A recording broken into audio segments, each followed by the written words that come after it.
अस्सलाम वालेकुम जी। मेरा नाम ज़ैद। मैं भैन कोल ही हुन्ना ते मेहनत मजदूरी करदा सी अगे ते मैंने मतलब खालज जिहा पै गया ते मेरे हत्थ किड़े न ते ओह् पैर कम्म नहीं करदे, लाद मेरी कोनी ते मैं हुण भैन दे बूहे ते हुन्ना। भैन नूं भी फालज पिया, ओह्दे भी हत्थ पैर वेख लो, ओह्दे कोल भी टुरन नहीं हुंदा ते मेरे कोल भी नहीं टुरन हुंदा जी। मैं मजदूरी दे काबल भी नहीं रह गया हूँ ते भैन दे मैं बूहे ते हुन्ना। अगे मजदूरी करदा सी ते हुण मजदूरी करने दे काबल नहीं रह गया। हुण वेख लो तुसीं मेरे हालात, आ वेख लो तुसीं ते इस वास्ते। मेरा नाम जोहरा वे ते मेरा वीर एक धी सी ते ओहदा निकाह कर छड़िया, पिछू मैनू फालज पै गया। असीं दोए भैन भरा ही दमाणू हाँ।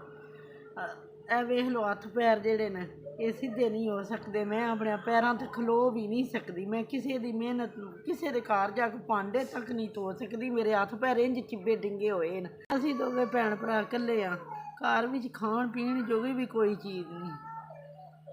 इस वास्ते अल्लाह तुहानू चुक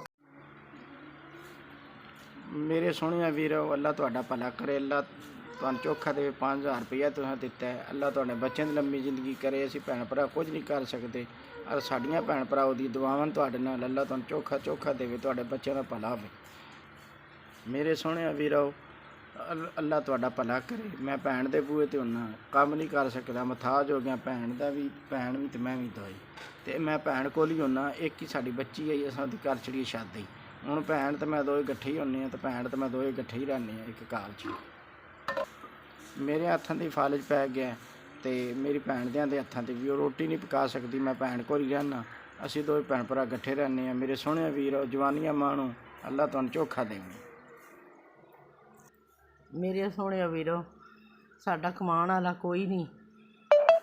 ये पैसिਆਂ नाल ਅਸੀਂ कोई महीने का राशन पानी लै लांगे, दुआवां देंगे राती सुत्तियां पियां भी तुहानू।